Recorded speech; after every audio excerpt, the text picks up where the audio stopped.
Bismillahirrahmanirrahim. Assalamualaikum warahmatullahi wabarakatuh. Innal hamdalillah nahmaduhu wa nasta'inuhu wa nastaghfiruh wa na'udzu billahi min shururi anfusina wa min sayyiati a'malina. May yahdihillahu fala mudilla lahu wa may yudlil fala hadiya lahu. Asyhadu an la ilaha illallah wahdahu la syarika lahu wa asyhadu anna Muhammadan abduhu wa rasuluh sallallahu alaihi wa ala alihi wa man sara ala nahjihi wa tamassaka bi sunnati ila yaumiddin wa salaman tasliman katsira. Ya ayyuhalladzina amanu taqullaha haqqa tuqatih wa la tamutunna illa wa antum muslimun. Ya ayyuhan nasu taqu rabbakumul ladzi khalaqakum min nafsin wahidah wa khalaqa minha zawjaha wa batha minhuma rijalan katsiran wa nisaa'a wattaqullaha alladzi tasaaluna bihi wal arham innallaha kana 'alaikum raqiba. Ya ayyuhalladzina amanu taqullaha wa qulu qawlan sadida yuslih lakum a'malakum wa yaghfir lakum dhunubakum wa may yuti'illaha wa rasulahu faqad faza fawzan 'azima. Amma ba'd fa inna asdaqal hadithi kitabullah wa khairal hadi hadi Muhammadin sallallahu alaihi wasallam wa syarral umuri muhdatsatuha wa kullu muhdatsatin bid'ah wa kullu bid'atin dhalalah wa kullu dhalalatin finnar. Puji syukur kehadiran Allah Subhanahu wa taala. Allah Subhanahu wa taala senantiasa mencurahkan nikmat kepada seluruh makhluknya dan itu tidak pernah terhenti walaupun hanya sekejap mata. Dan nikmat yang sangat besar di antara nikmat-nikmat Allah yang lainnya, alhamdulillah kita telah melewati bulan yang mulia, bulan Ramadan. Tentunya setiap kita bisa memperhatikan diri kita, bagaimana keadaan kita di bulan Ramadan dan bagaimana juga hasilnya madrasah imaniyah di bulan Ramadan. Apakah kita bisa menjadi lulusan yang bertakwa atau tidak? Ini setelah Ramadan itu bisa kita menilai akan diri kita sendiri. Karena alhamdulillah di malam ini tanggal 15 Syawal 1447 Hijriah, 3 April 2026 Masehi, alhamdulillah Allah perjumpakan kita di tempat yang mulia ini dalam rangka melanjutkan pelajaran kita, dalam rangka thalabil ilm, mempelajari agama Allah, membahas tentang manhaj, bagaimana metode beragama yang benar di dalam agama Islam. Yang tentunya alhamdulillah yang ini insyaallah pertemuan kita pembahasan yang ke-28 ya. Yang mana di awal-awal dahulu kita telah mempelajari definisi dari salaf itu apa, kemudian dalil-dalilnya dalam Al-Qur'an, As-Sunnah, As-Sar, perkataan para ulama. Kemudian bagaimana prinsip dakwah salafiyah, manfaat seseorang yang berpegang teguh dengan manhaj salaf, bagaimana seseorang itu dikatakan salafi, bagaimana seseorang itu karakteristiknya dengan bermanfaat salaf dan seterusnya, buahnya, faedahnya, dan yang terakhir di bab yang ke-11 bahwasanya kemenangan itu yaitu berada di orang-orang yang berpegang teguh atau bermetode manhaj salaf. Sebagaimana yang pernah menaklukkan kejayaan itu yang diperoleh oleh para sahabat radhiyallahu anhum, terutama di zaman Umar, yang bisa menaklukkan Baitul Maqdis, itu yang berpegang teguh dengan apa yang ditinggalkan oleh Nabi sallallahu alaihi wasallam, dan begitulah para sahabat. Dan begitu juga yang setelahnya, hanya yang berpegang teguh dengan bagaimana para sahabat radhiyallahu anhum ajma'in, itu yang membuat jaya umat ini. Adapun bagi yang menyelisihinya sampai kapanpun tidak akan bisa berjaya, bahkan menjadi santapan olok-olokan orang-orang yang benci terhadap agama yang mulia ini. Meskipun jumlah kita banyak, tetapi itu husa, kata Nabi SAW sebagaimana hadis Tsauban, yaitu seperti buih di lautan, yang mana banyak tetapi tidak memiliki kekuatan terombang-ambing oleh gelombang ombak, tidak tahu arah, harus kemana ke situ dia. Berbeda dengan orang yang berpegang teguh dengan bagaimana metode yang telah diterapkan oleh para sahabat radhiyallahu anhum ajma'in. Tentunya ini yang orang yang akan selamat di dunia dan juga di akhirat. Sebelum kita memasuki bab yang baru, yakni bab yang ke-12, yakni dengan judul syubhat-syubhat seputar dakwah salaf dan bantahannya. Kami menasihati diri kami pribadi ya, dan bapak-bapak, ibu-ibu jamaah Masjid Ubay bin Ka'ab radhiyallahu anhu, itu agar bagaimana kita setelah Ramadan ini. Alhamdulillah mungkin telah dibahas oleh guru-guru kita sebelumnya, karena kajian kita di masjid ini mulai di hari Senin, cuman mungkin dari versi yang lain atau yang kita ringkas. Mudah-mudahan ini bermanfaat bagi kita untuk menempuh jalan selanjutnya agar tetap kita istiqomah setelah Ramadan itu berlalu. Ikhwani fiddin wa akhwati fillah, a'adakumullah. Jadi ini telah 2 pekan ya kita meninggalkan atau berlalunya Ramadan. Ada yang masih bisa bertahan ya, bertahan dengan kekuatan keimanannya, dan sudah ada yang mulai terombang-ambing, dan bahkan ada yang mencopot semangat di bulan Ramadan. Setelah Idul Fitri seolah-olah Ramadan itu tidak berbekas lagi. Waliyadzubillah, tidak ada nampaknya astarnya, bekas-bekasnya setelah bulan Ramadan. Namun demikian kita harus tetap berusaha tentunya memohon kepada Allah Subhanahu wa taala agar tetap semangat kita di bulan Ramadan tersebut bisa kita pertahankan meskipun Ramadan telah berlalu. Jadi tentang istiqomah banyak ayat dan hadis yang menjelaskan, di antaranya firman Allah Subhanahu wa taala dalam surah Fussilat ayat 30. Allah Subhanahu wa taala berfirman, a'udzubillahi minasyaitonir rajim, innal ladzina qalu rabbunallah tsumma istaqamu. Sesungguhnya orang-orang yang telah mengatakan Rabb kami adalah Allah, tsumma istaqamu, kemudian dia istiqomah, berpegang teguh dengan keimanan kepada Allah Subhanahu wa taala, tatanazzalu alaihimul malaikah, maka malaikat akan turun kepadanya.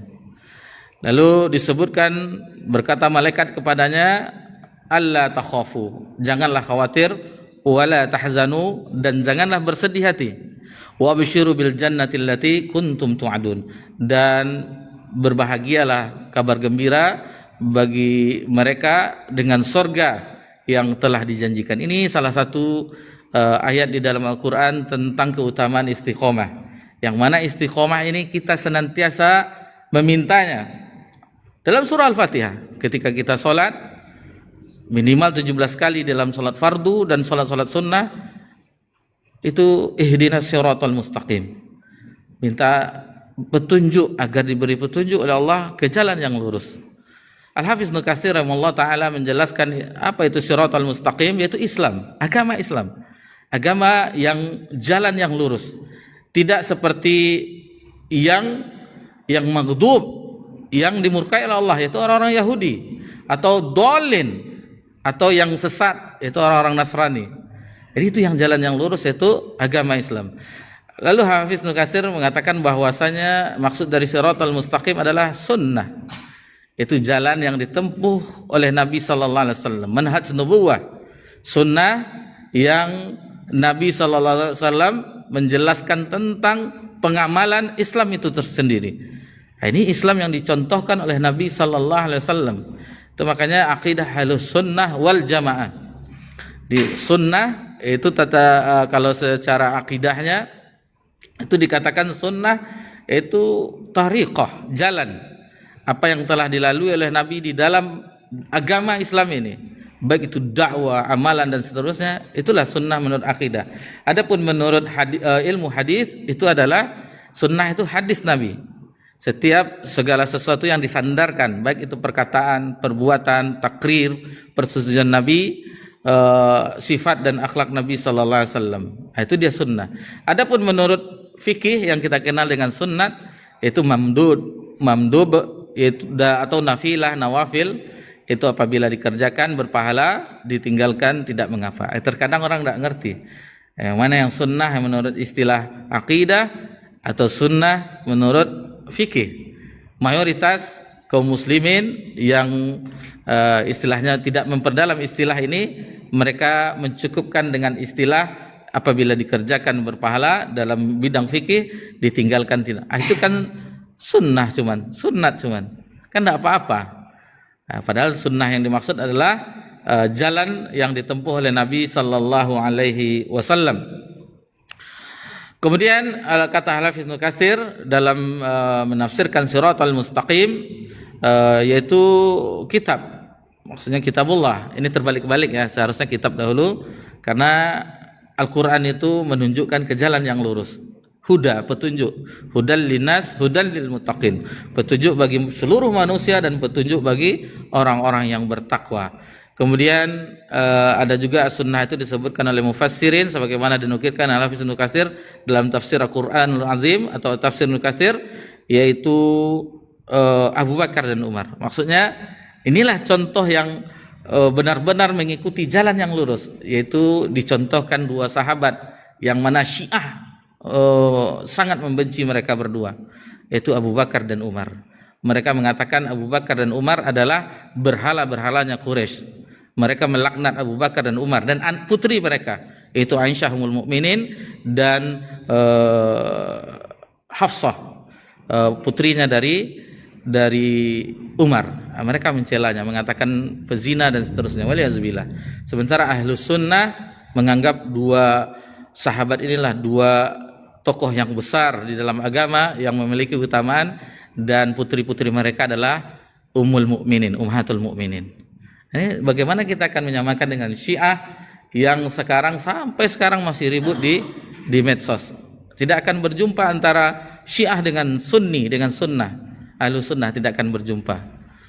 Mereka adalah orang-orang yang telah berangkat dari kekecewaan kalahnya mereka, takluknya Persia, porak-poranda, cabik-cabik Kisra mereka, sehingga orang yang dari Yahudi bernama Abdullah bin Saba meruntuhkan Islam dari dalam, maka terbentuklah sekte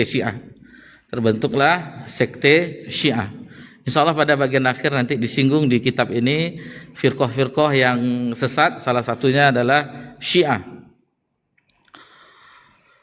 Di ayat yang tadi Al-Hafiz Ibnu Katsir dalam surah Fussilat yang innal ladzina qalu rabbuna Allah tsumma istaqamu tatanazzalu alaihimul malaikah. Jadi ketika seseorang yang beriman yang istiqomah ketika wafat, jadi di antara orang yang beriman, mudah-mudahan kita termasuk dalam hal yang demikian, datanglah malaikat ketika kita sakaratul maut. Datang malaikat, lalu malaikat mengatakan alla takhafu, janganlah khawatir, jangan takut terhadap perihal akhirat yang akan dilalui, wala tahzanu, dan jangan pula bersedih terhadap hal yang ditinggalkan, anak-anak, istri, keluarga, cucu, apalagi harta benda, kendaraan dan semuanya, kebun sawit. Jangan bersedih hati. Lalu diberi kabar gembira dengan sorga. Itu lebih baik daripada apa yang ditinggalkan. Itu sorga yang telah dijanjikan. Itu lebih baik dari hal yang ditinggalkan ketika meninggalkan dunia ini. Itu lebih baik. Adapun di dalam hadis riwayat Imam Muslim yang mana ada sahabat yang datang kepada Nabi SAW menanyakan perihal yang mana beliau menanyakan tentang sesuatu nasihat, tidak akan ditanyakan kepada itu setelah bertanya kepada Nabi SAW. Nabi SAW apakah panjang lebar memberikan nasihat? Tidak. Nasihat yang jami'ul kalim, ringkas, padat dan mengena. Kata Nabi SAW di dalam riwayat Muslim, amantu billah tsumma istaqim. Katakanlah aku beriman kepada Allah dan istiqomahlah. Dari lisan ringan istiqomah beriman kepada Allah, tetapi ini berat. Istiqomah itu berat. Senantiasa berada dalam ketaatan kepada Allah itu berat. Senantiasa bertauhid kepada Allah Subhanahu wa taala, meninggalkan kesyirikan, baik itu syirkun akbar dan syirkun asghar, itu berat. Menjaga niat tetap ikhlas itu berat. Nah, tetapi kita diminta untuk istiqomah. Nasihat yang sangat ringkas dari Nabi SAW, tetapi cakupannya yang sangat luas. Ikhwani fiddin wa akhwati fillah, bapak-bapak, ibu-ibu jamaah Masjid Ubay bin Ka'ab radhiyallahu anhu yang semoga diberkahi dan dirahmati oleh Allah Subhanahu wa taala. Tadi kita singgung tentang istiqomah dan seterusnya. Lalu apa itu istiqomah? Imam Ibnu Rajab Hambali dalam kitab Jami'ul Ulum wal Hikam itu ketika mensyarah hadis Arba'in An-Nawawiyah menjelaskan tentang istiqomah yang maknanya bahwasanya kata beliau istiqomah adalah jalan yang lurus. Jalan yang lurus tidak berbelok ke kanan dan tidak berbelok ke kiri. Jalan yang lurus, jelas. Jalan yang telah ditempuh oleh Nabi sallallahu alaihi wasallam dan para sahabat radhiyallahu anhum ajmain. Sedikit beberapa kiat ya, tidak semuanya tentunya. Kita ini hanya pemanasan namanya, muqaddimah sebelum memasuki pelajaran kita, melanjutkan pembahasan di buku Mulia dengan Manhaj Salaf. Yang pertama yaitu tentunya doa. Ad-doa wal ibadah. Wa qala rabbukum ud'uni astajib lakum. Doa adalah senjata seorang mukmin.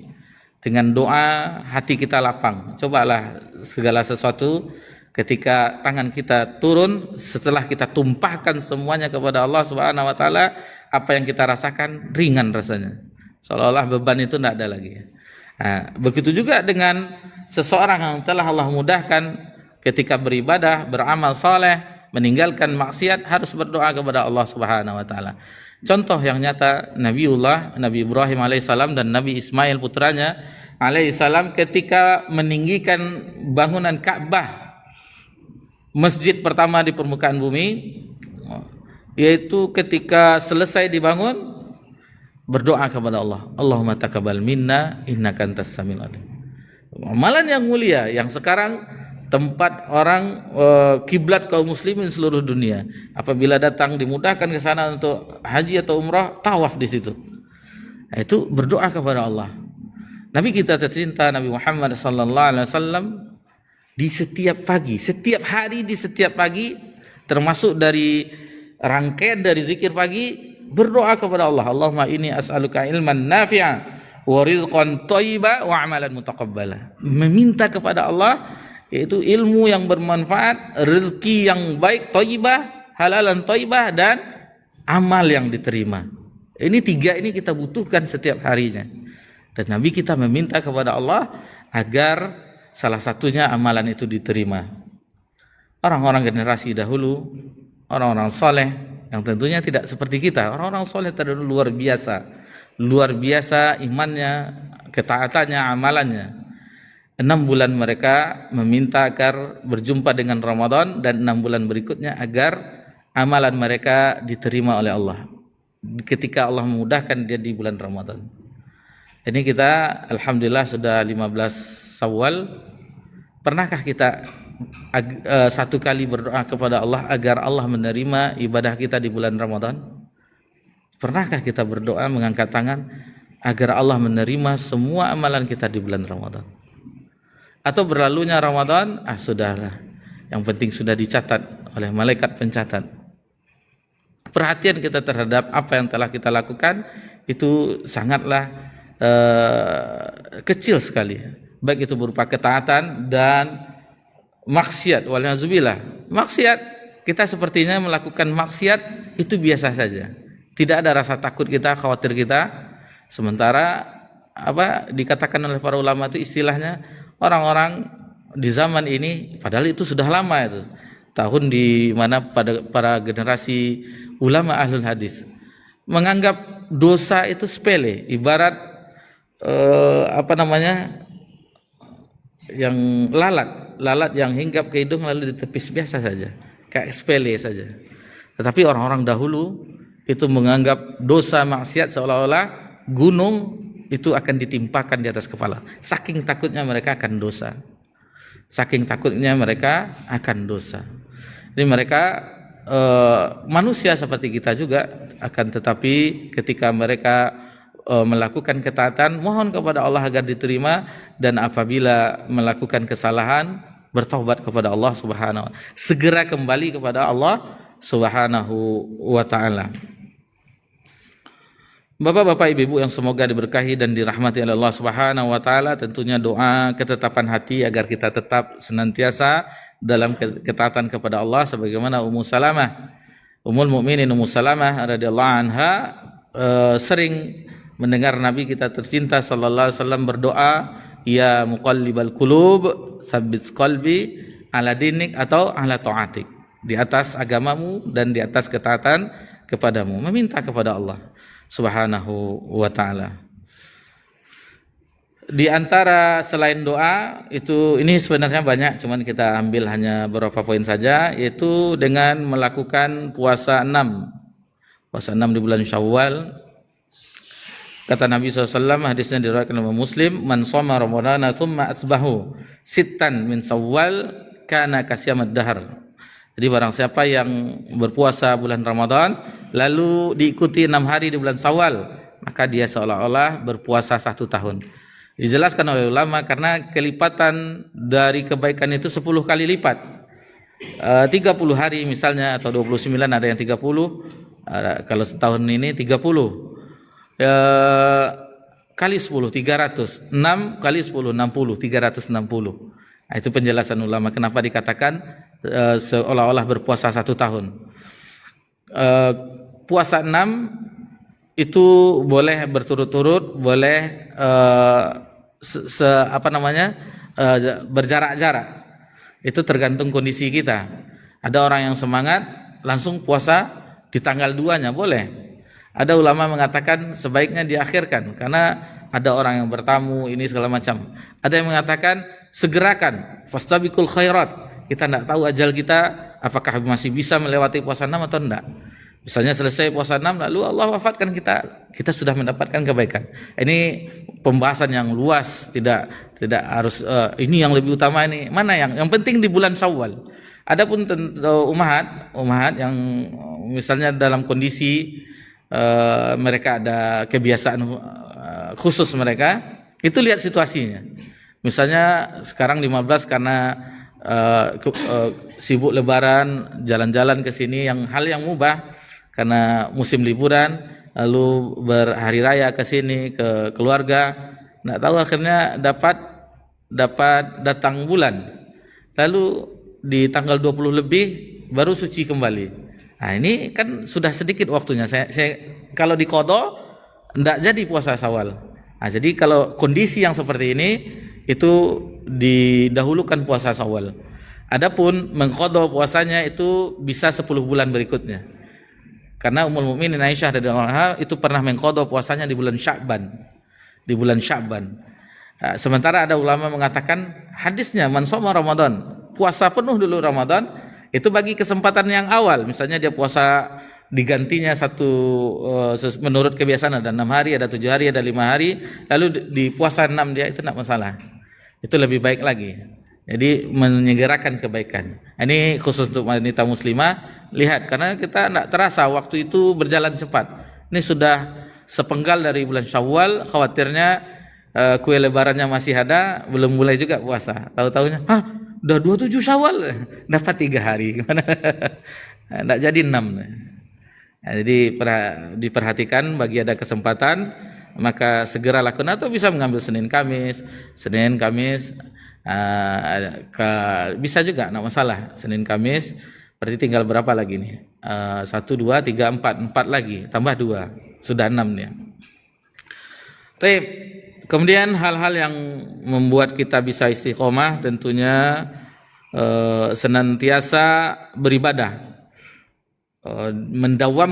mendawamkan ibadah-ibadah yang telah kita latih di bulan Ramadan, siam, qiyam, tilawah, sedekah, infak, itu tetap setelah Ramadan dijaga terus.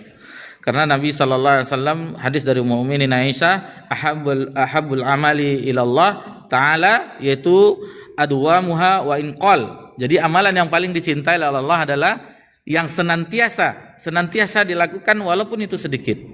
Jadi kita sudah biasa berpuasa di bulan Ramadan, usahakan minimal 3 kali dalam sebulan, itu minimal 3 kali dalam sebulan, atau Senin Kamis, Yaumul Bid, atau puasa Daud,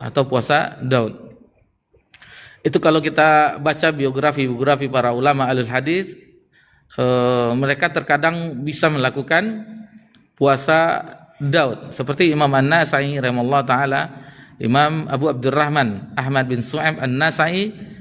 Padahal beliau sibuk, seorang qadhi, hakim di Mesir. Beliau mengajar dan mengajarkan dan memiliki 4 istri. Beliau poligami, tetapi masih sempat puasa Daud. Masih sempat puasa Daud. Dibaca biografi beliau Sunan An-Nasa'i, yang mana awalnya kitab beliau banyak, yang awalnya itu Sunanul Kubra, dan akhirnya disaring lagi yang sahih-sahihnya menjadi Sunanul Sughra. Itulah dia Sunan An-Nasa'i. Masih sempat mereka dengan kesibukannya. Kita sibuk apa? Mereka juga mencari maisha, belajar, mengajar dan seterusnya, masih mengutamakan ibadah kepada Allah Subhanahu wa taala. Jadi kalau membaca biografi para ulama, kerdil kita, tidak ada apa-apanya. Kita ingat kajian, mungkin ada yang hadir ketika itu, guru kita Ustadz Armen rahimahullah taala itu tentang ulama dahulu sekitar tahun 300 Hijriah 400 Hijriah, yang mereka dikatakan bahasa sekarangnya kuper, kurang pergaulan. Tidak pernah, kalau zaman kita tidak pernah ngopi-ngopi, tidak pernah ini dan seterusnya. Lalu dikatakan kenapa tidak duduk-duduk bersama kami, bercengkerama dengan kami, kata teman-temannya, sahabatnya. Lalu dia mengatakan, saya mendapatkan teman yang lebih mulia daripada kalian. Itu saya membaca biografinya ulama-ulama terdahulu. Dibacanya ulama-ulama dari generasi sahabat, tabi'in, tabi'ut tabi'in. Itulah teman-teman saya. Jadi ini salah satu jeda dari kejenuhan. Terkadang jiwa kita jenuh dengan Al-Quran misalnya. Sebenarnya hati yang bersih itu tidak pernah jenuh, tapi ada masa-masanya kita di titik kadang malas saja. Kemudian baca hadis malas. Bacalah biografi ulama. Baca biografi ulama, lalu baca bagaimana waroknya mereka, ibadahnya mereka. Seujung kuku saja tidak bisa kita menyamai mereka. Luar biasa mereka ibadahnya, luar biasa ketaatannya kepada Allah, luar biasa waroknya. Ketika mempelajari mustalah hadis, berkesempatan dengan ustadz kita, Ustadz Abdul Hakim bin Amir Abdad, menjelaskan ketika para ulama mengkritik hadis, menjadikan sanadnya dhaif, si fulan itu bermasalah, tidak berani mereka sebenarnya, karena mereka perawi-perawi hadis adalah orang-orang yang wara', orang-orang yang bertakwa kepada Allah. Tetapi karena menjaga amanah ilmiah, karena kekeliruannya, mungkin hafalannya yang kurang dan seterusnya, atau pernah melakukan kesalahan, itulah yang membuatnya dhaif, sehingga hadis tersebut cacat sanadnya, dhaif sanadnya, sehingga tidak bisa dinisbahkan kepada Nabi sallallahu alaihi wasallam. Ini orang yang biasa berbohong, orang yang tetapi mereka adalah orang-orang yang taat. Itu kadang mereka tidak berani untuk menjatuhkan hadis tersebut, karena mereka adalah perawi hadis itu orang-orang yang wara' kepada Allah, bertakwa kepada Allah, taat kepada Allah. Tetapi ada kesalahan, atau di masa usianya dia pikun, ada juga. Jadi dilihat saking telitinya, ini dia meriwayatkan di umur berapa? Umur 40 misalnya, itu masih diterima hadisnya. Tetapi sudah 60 ke atas tidak bisa diterima, karena hafalannya sudah goncang, dia sudah mulai pikun. Ini begitu telitinya ulama dengan hadis Nabi sallallahu alaihi wasallam. Kemudian salat malam, qiyamul lail, kita telah berusaha tarawih ya, berjamaah, witir, usahakan 2 rakaat tahajud, 1 witir, atau khawatir nak bangun di sepertiga malam, sesudah salat sunnah ba'diyah isya, witir kita. Kalau khawatir misalnya nih kayak nak bangun nih, usahakan sebelum tidur kita witir dulu. Begitu juga baca Quran, jangan sampai Ramadan saya 5 kali khatam, Ramadan saya 3 kali khatam, tapi setelah berlalunya Ramadan, Al-Qur'annya, mushafnya ditaruh di rak-rak, tidak disentuh-sentuh. Sudah 15 hari tidak disentuh.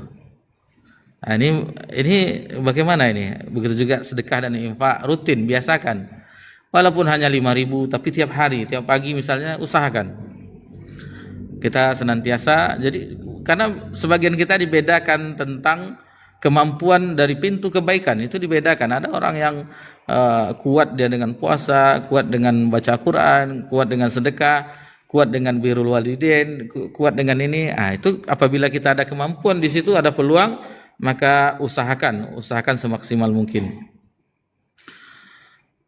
Kemudian ini yang kita ambil yang terakhir, meskipun banyak kiat yang lainnya, sebentar lagi azan isya juga, itu dengan memilih teman. Saya sekarang apa? Circle. Nah, circle. Lihat teman-teman kita sekeliling kita, harus diperhatikan. Teman duduk. Dari Abu Hurairah radhiyallahu anhu, Rasulullah SAW bersabda, "Al-mar'u 'ala dini khalilih, falyanzur ahadakum min yukhalil." Jadi seseorang itu akan mencocoki teman dekatnya, maka perhatikan siapa teman dekat kita. Orang yang hobi mancing, orang yang hobi ini, perhatikan. Orang yang hobi ngopi, orang yang hobi ghibah, ini hati-hati. Jadi perhatikan. Atau orang yang rajin talabul ilmi, orang yang rajin murajaah Al-Quran, ini termotivasi, kita akan termotivasi dengan orang-orang yang demikian. Dan jadilah kita orang-orang yang rabbaniyun. Kata ulama, jangan menjadi ramadaniyun. Orang yang hanya mengenal Allah di bulan Ramadan saja. Lalu Ramadan sudah lupa dengan Allah. Adapun orang rabbaniyun itu senantiasa akan ingat Allah. Sehingga para ulama mengingatkan, bi'sal qaum la ya'rifuna haqqan illa fi syahri Ramadan. Seburuk-buruknya kaum adalah orang yang hanya mengenal hak-hak Allah di bulan Ramadan saja. Berlalu Ramadan, dia lupa akan Allah Subhanahu wa taala. Dan kita hanya sebentar beribadah, yaitu sampai kita diwafatkan Allah. Dalam surah Al-Hijr, wa'budu rabbaka hatta ya'tiyakal yaqin. Maka ibadahilah Rabbmu sampai datangnya keyakinan, ajal, sampai datang kematian. Setelah kematian tidak ada lagi amal. Sekarang kita berada di darul amal, kita beramal. Nanti setelah di masa akhirat itu darul jaza, balasan lagi. Di sebentar kita hanya diminta untuk beribadah kepada Allah, sementara akhirat itu khalidina fiha abada, itu kekal selama-lamanya. Ini sedikit sebelum kita melanjutkan pelajaran, karena sudah masuk ya azan isya, kita dengarkan kumandang azan isya. Setelah itu kita bahas sedikit sesuai waktu tentang pelajaran kita di bulan Sya'ban terakhir. Fadhal azan isya.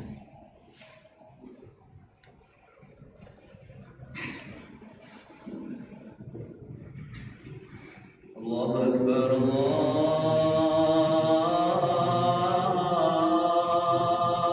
akbar. Allahu akbar, Allahu akbar. Asyhadu an la ilaha illallah.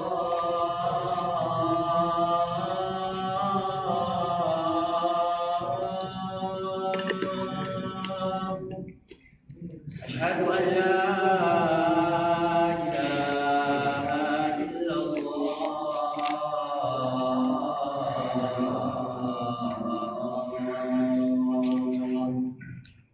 Asyhadu anna Muhammadar Rasulullah.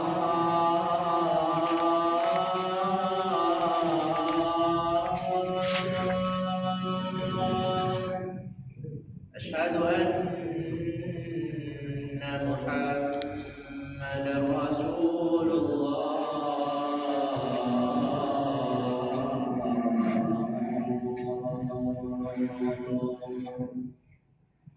Hayya 'ala shalah, hayya 'ala shalah,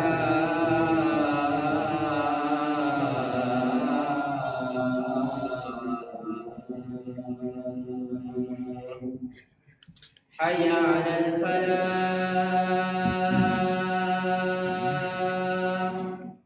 hayya 'alal falah.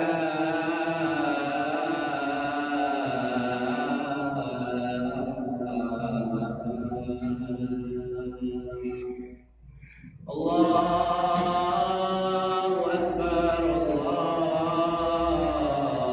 Allahu akbar. La ilaha illallah.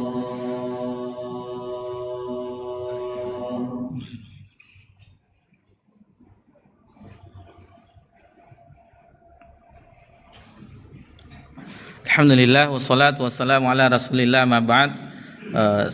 Sampai waktu iqamah, insyaallah kita memasuki pelajaran kita yang baru, pertemuan yang ke-28, bab yang ke-12.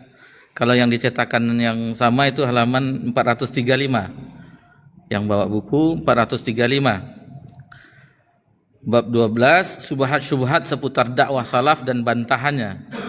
Syubhat-syubhat seputar dakwah salaf dan bantahannya. Jadi syubhat kerancu-rancuan membuat kita ragu. Ada orang yang membuat kita ragu dengan dakwah salaf. Nah, ini bagaimana bantahannya. Berkata penulis rahimahullah ta'ala, sesungguhnya pokok bahasan membantah syubhat dan sanggahan terhadap ahlul bid'ah, terutama yang berkaitan dengan dakwah salafiyah, adalah bahasan yang mulia dan sangat penting sekali. Nah, beliau menyebutkan ini bantahannya, karena kalau tidak dibantah seolah-olah mereka mengatakan tidak ada perlawanan ini dan seterusnya, berarti mereka memang dalam keadaan salah. Dan ini adalah salah satu metode jidal yang baik, salah satu metode. Ud'u ila rabbika bil hikmah wal mau'izatil hasanah wajadilhum billati ahsan. Jadi jidal dengan baik itu termasuk metode. Siapa yang menjidalnya? Ahlul ilmi, bukan kita. Itu makanya ulama-ulama itu membantah raddun jamihiyah. Itu bantahan terhadap Jahmiyah misalnya, itu para ulama nulis kitab, bukan netizen. Ini kalau di zaman sekarang netizen yang membantah. Apalagi ada yang akunnya umu-umu kan. Berfatwa pula umu-umu itu. Bukan kita meremehkan akhwat tidak berilmu, enggak, tetapi inilah zaman yang kita berada, zaman tersebut. Barang siapa banyak followernya, dialah yang paling benar. Nah, ini luar biasa kita di zaman sekarang ya, zaman dunia maya. Lalu disebutkan oleh muallif, dakwah salafiyah adalah dakwah Islam yang murni, yang dibawa oleh Rasulullah SAW, yang dipahami oleh para sahabat radhiyallahu anhum, dan dilanjutkan oleh para ahlu sunnah, ulama para ahlu sunnah mengikutinya sepanjang zaman sampai di akhir zaman sekarang sampai akhir zaman akan diikuti. Jadi dakwah salaf itu bukan dakwah yang baru, bukan yang didirikan oleh kerajaan Arab Saudi dan ini, bukan dakwah yang baru, tetapi adalah kelanjutan dari dakwah Islam yang dipahami dan diamalkan oleh generasi yang terbaik, yang langsung direkomendasi oleh Allah dan Rasulnya. Lalu siapa pemimpin dakwah salafiyah, dakwah salaf? Pemimpinnya adalah Rasulullah sallallahu alaihi wasallam. Jadi masalah syubhat, sanggahan, protes yang dilakukan oleh orang-orang yang kafir misalnya, atau orang-orang munafik, atau orang-orang yang terjerat ke dalam menyelisih sunnah yang telah kita bahas ya. Jangan sampai fobia dengan bid'ah, karena menyelisih sunnah adalah bid'ah. Jangan sampai fobia sebagaimana kebanyakan di kaum muslimin di negeri kita, kalau sedikit bid'ah, sedikit bid'ah. Enggak, bid'ah itu Nabi yang mengatakan wa yakum bil muhdatsil umur. Jadi perkara yang baru itu adalah sesuatu yang dikatakan bid'ah, perkara yang baru dalam agama, bukan dalam masalah istilah bahasa atau masalah dunia dan sains. Itu tidak masuk dalam kategori pembahasan tersebut. Jadi ini sudah dibantah ya, sudah dibantah dalam Al-Quran, juga telah diterangkan oleh Nabi Sallallahu Alaihi Wasallam dengan penjelasan yang rinci, dengan kaidah-kaidahnya yang sempurna. Itu sudah ada. Bagaimana ahlul kitab seperti di dalam Al-Quran, untuk membantah orang-orang ahlul kitab dipanggil ya ahlul kitab berapa sering, atau ya bani Israel uzkuru ni'matallahi alaikum. Jadi diingatkan kembali dengan nikmat-nikmat yang telah berikan kepada keturunan Bani Israel. Para nabi dari mereka, kitab-kitab diturunkan kepada mereka banyak. Kemudian Bani Israel ada makanan dari langit, mana dan salwa dan seterusnya, banyak nikmat Allah. Diingatkan kembali agar kembali kepada agama para nabi dan rasul yang sebelum mereka merubah Taurat dan Injil. Di dalam Al-Quran terdapat bantahan terhadap kerancuan kaum musyrikin, membongkar keyakinan orang-orang munafik, dan membantah syubhat-syubhat orang-orang yang ragu. Sehingga dengan dalil-dalil dari Al-Quran dan As-Sunnah, seorang muslim berada jelas di atas urusan dan hakikat agamanya. Jadi orang yang berpegang teguh dengan manhaj salaf, mereka itu tidak seperti sehelai bulu yang diterpa angin. Bagaimana bulu saya terpa angin mudah goyang, atau yang terkadang ikut ke sana ikut ke sini, tidak jelas, atau tidak mempunyai pegangan, atau seperti layang-layang putus. Layang-layang putus dibawa oleh angin kemana jauh, yang sangat jauh, atau tidak jelas arahnya, berubah-ubah. Atau yang diistilahkan dengan muzabzab. Apa itu muzabzab? Orang yang bingung, tidak punya pendirian. Ini bukan dari akidah salaf, enggak. Orang akidah jelas, ia adalah seorang yang tetap teguh, kokoh, istiqomah di jalan yang hak, dengan taufik tentunya dari Allah Subhanahu wa taala, tidak pernah berubah-ubah meskipun syubhat itu menyambar-nyambar. Jadi kita memang ada syubhat tersebut. Ada yang bingung enggak atau tidak? Ini kalau ada yang mulai goyah, ini berarti belum kokoh keilmuannya. Tapi kalau sudah, berarti alhamdulillah Allah berikan dia ketetapan. Ini mana orang yang supaya kokoh dia, ya tentunya dengan belajar talabul ilmi, baik itu dengan hadir di majelis ilmu, membaca kitab-kitab para ulama, itu yang membuat kita kokoh di dalam agama ini.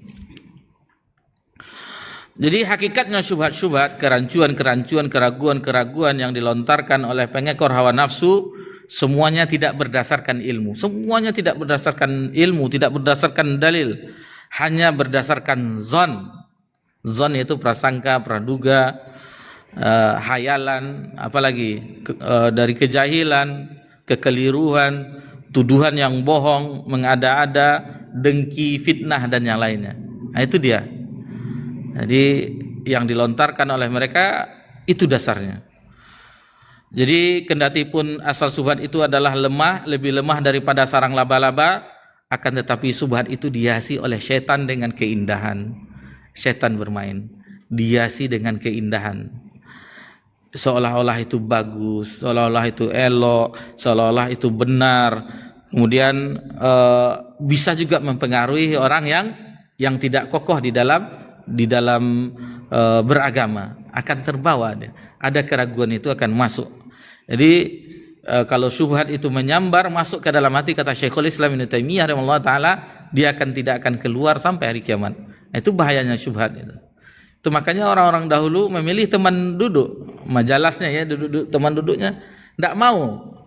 Bahkan nih tidak bisa diterapkan zaman sekarang ya, istilahnya zaman dahulu, karena memang dahulu itu orang yang berada ahlu sunnah itu banyak. Berbeda dengan sekarang orang yang malas belajar agama Allah, itu makanya keluar dari lisan mereka, lebih baik saya bertetangga dengan kera dan babi daripada dengan ahlul bid'ah, kata mereka. Itu ungkapan di zaman dulu, jangan dibawa ke sekarang. Nanti bahaya. Lihat kondisinya. Dahulu orang banyak ahlus sunnah, orang mempelajari dengan itu, makanya kita perhatikan kitab-kitab hadis, hadasana fulan, hadasana fulan, hadasana fulan. Orang dahulu di zaman itu tahu ini hadisnya, ini ada kesalahan di sini. Kita lihat dulu penilaian apa takhrid dari Syekh Al-Albani, apa takhrid dari Syuaib Al-Arnaud dan seterusnya. Enggak tahu kita, enggak paham kita. Jadi berbeda ya, jangan samakan. Terkadang ada orang ini dibaca nih zaman dahulu, diterapkannya di zaman sekarang. Lihat, dahulu orang kuat keimanannya. Imam An-Nasai rahimahullah taala, itu nama gurunya ada Hasan bin Miskin. Dia tidak ingin dekat-dekat dengan pemerintah. Sementara Imam An-Nasai itu dekat dengan pemerintah, orang pemerintahan. Diusir Imam An-Nasai, jangan hadir di majelisnya. Tetapi Imam An-Nasai saking semangatnya itu mendengarkan hadis dari balik dinding, dari balik pintu. Tetap. Lalu beliau misalnya yang paling banyak beliau meriwayatkan hadis dari Qutaibah bin Sa'id. Hadatsana Qutaibah bin Sa'id, itu gurunya yang paling banyak beliau riwayatkan. Adapun di Hasan bin Miskin, lalu beliau menambahkan hadatsana Hasan bin Miskin, dan ini saya dengar dari di belakang dinding atau di belakang pintu. Seperti itu beliau tetap semangat belajar. Kalau sekarang diusir orang majlis, tidak datang-datang. Zaman dahulu sedikit. Al-A'mas Sulaiman bin Haran, itu kalau ada yang berisik di majelisnya itu diusir, dan dia pergi. La salam la kalam, dia pergi lagi. Berarti tidak serius belajar. Begitu zaman emasnya ilmu. Bagaimana adab seorang penuntut ilmu, sehingga ilmu mereka berkah. Sampai sekarang kita nikmati, kita bisa pelajari dan kita mengenal mereka. Siapa raja-raja dinasti Umayyah atau Abbasiyah atau Turki Utsmani selain Al-Majid II, Turki Utsmani, mungkin kita tidak mengenal kecuali yang besar-besarnya saja seperti Harun al-Rashid, Umar bin Abdul Aziz. Yang lain-lainnya kita tidak kenal. Sementara ulama itu banyak kita mengetahui mereka. Ibnu Khuzaimah, Ibnu Hibban, itu mereka hidup di 300-400 tahun Hijriah, sampai sekarang kita sudah mengenalnya. 16 abad yang lalu lebih kurang. Nah, kita masih mengenalnya jika kita belajar agama, tapi kalau tidak belajar ya yang kita kenal yang A'immatul Arba, Imam Syafi'i, Imam Ahmad, Imam Malik dan Imam Abu Hanifah. Itu sudah ma'ruf di seluruh dunia, imam dunia. Kemudian disebutkan oleh muallif rahimahullah taala bahwasanya harus diingat syubhat yang mereka lontarkan itu bukanlah dalil di atas kebenaran. Itu bukan dalil. Jadi seorang muslim yang bermanhaj salaf tidak boleh tertipu dan tidak boleh terpengaruh dengan syubhat-syubhat yang ada dan tidak pula menyebarkan syubhat-syubhat di kalangan kaum muslimin. Syubhat itu maksudnya tidak berlandaskan dalil, kerancuan. Seolah-olah itu kebenaran tetapi itu tidak. Seorang yang sudah belajar akidah dan belajar manhaj, dan kita mempelajari buku Mulia dengan Manhaj Salaf, tentunya harus berpegang teguh dengan sunnah Nabi sallallahu alaihi wasallam, sunnah Khulafaur Rasyidin Al-Mahdiyyin, sebagaimana hadis Irbad bin Sariyah ada beberapa kali disebutkan oleh penulis. Mungkin sudah 5 kali lebih kita bacakan hadis ini. Irbad bin Sariyah, fa'alaikum bisunnati wa sunnati Khulafaur Rasyidin Al-Mahdiyyin. Peganglah erat-erat sunnahku dan sunnah Khulafaur Rasyidin yang diberi petunjuk.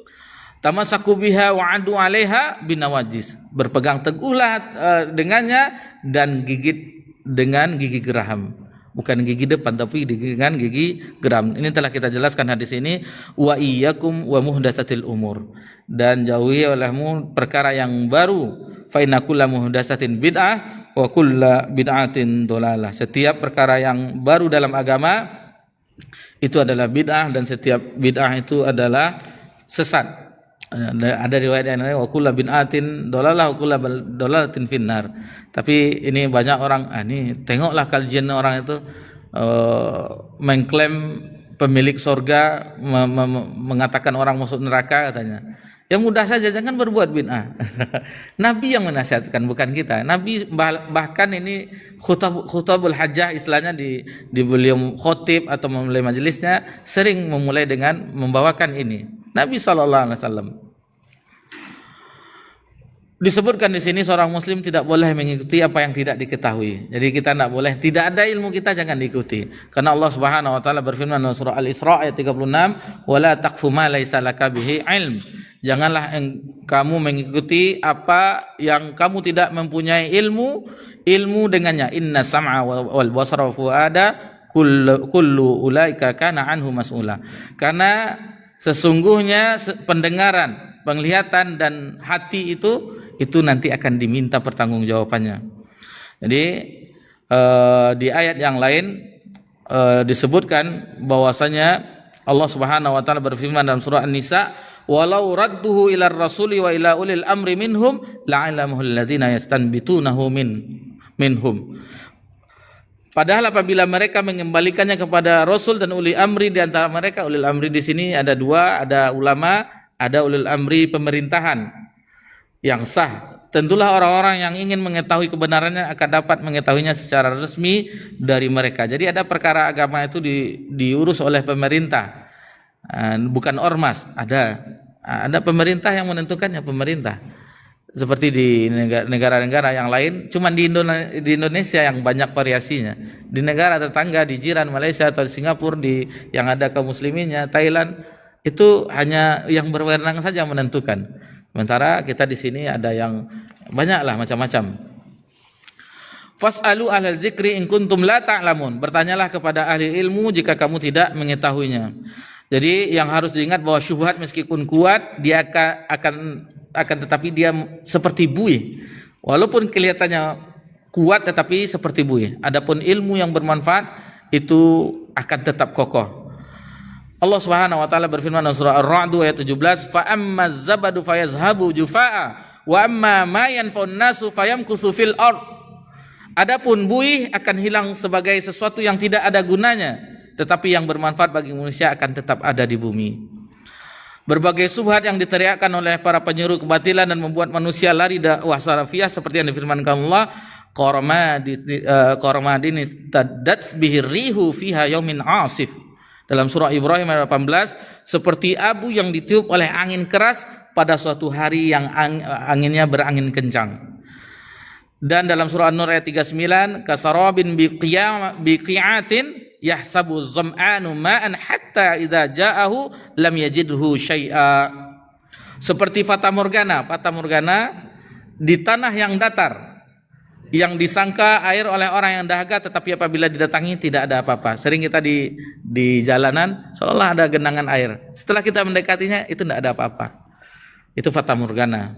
Lalu di ayat yang lain dalam surah Al-Ankabut, kamathalil ankabuti takhaz baita wa inna ahwanal buyuti labayatul ankabut law kanu ya'lamun. Seperti laba-laba yang membuat rumah, dan sesungguhnya rumah yang paling lemah ialah rumah laba-laba sekiranya mereka mengetahui. Itulah hakikat syubhat itu. Lemah sebenarnya. Jadi syubhat-syubhat yang akan disebutkan dalam pembahasan kini, kata mu'alif penulis rahimahullah ta'ala, adalah syubhat-syubhat yang dilontarkan, yang ditulis oleh pelaku kesyirikan, hizbiyun, kelompok-kelompok, harakiyun, gerakan-gerakan dalam agama, para ahlul bid'ah dan pengekor hawa nafsu yang paling menonjol. Jadi itulah yang membuat orang lari dari dakwah salafiyah. Jadi memberikan gelar-gelar yang sebagaimana mereka telah melakukan itu sejak zaman Nabi SAW. Orang-orang kafir Quraisy itu menggelari Nabi dengan orang gila, majnun, tukang sihir, dukun, dan seterusnya, tukang bohong dan seterusnya. Begitu juga yang dilakukan oleh orang agar menjauhi kebenaran di zaman ini, lakop-lakop yang begini, begitu dan seterusnya, agar menjauhi dakwah ini. Allah Subhanahu wa taala berfirman tentang hal yang demikian, atawasau bih balhum qaumun taghun. Apakah mereka saling berpesan tentang apa yang dikatakan itu? Sebenarnya mereka kaum, seolah-olah ini turun temurun. Ini dari zaman dahulu telah ada turun temurun sampai sekarang, saling mewasiati, ini katakan, ini katakan. Namun demikian Allah Subhanahu wa taala tetap menyempurnakan cahayanya meskipun orang-orang musyrik, orang kafir, ahlul bidah tidak menyukainya. Allah Subhanahu wa taala berfirman dalam surah Al-Isra 81, "Wa qul ja'al haqqu wa zahaqal batil." Dan katakanlah kebenaran telah datang dan kebatilan telah lenyap. Innal batila kana zahuqa. Sesungguhnya yang batil itu pasti lenyap. Kemudian Ibnu Abu Hatim Ar-Razi rahimahullah yang wafat tahun 277 Hijriah berkata, alamatu ahlil bid'ah al-waqi'atu fi ahlil athar. Ciri dari ahlul bid'ah selalu menuduh dan mencela ahlul athar, maksudnya ahlul hadis atau ahlul sunnah. Nah, ini baru masuk pembahasan syubhat-syubhat. Mu'alif rahimahullah ta'ala membawakan 21 syubhat, 21 kerancuan untuk mengaburkan dakwah salafiyah. Ini diantaranya, tidak semuanya, namun karena waktu membatasi, ini sebagai muqaddimah kita yang tadi. Adapun syubhat-syubhat yang sebanyak 21 insyaallah akan kita lanjutkan pada pertemuan selanjutnya insyaallah. Dan alhamdulillah ini yang bisa kita pelajari di kesempatan yang berbahagia ini.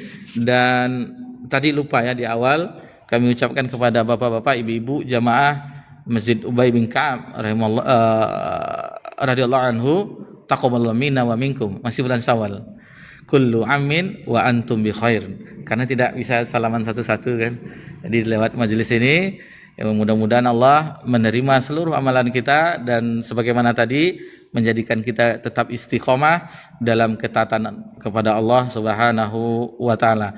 Meskipun Ramadan telah berlalu, ketahuilah Rabb yang kita sembah di bulan Ramadan, di bulan Syawal, di panjang zaman itu sama Rabbnya. Jangan dibeda-bedakan. Seolah-olah di bulan Ramadan itu lain lagi, di bulan yang lainnya. Sama yang kita sembah tetap Allah Azza wa Jal sampai Allah cabut nyawa kita. Wa sallallahu ala nabiyyina Muhammad sallallahu alaihi wasallam wa ala alihi washabihi ajmain walhamdulillahi rabbil alamin. Wassalamualaikum warahmatullahi wabarakatuh.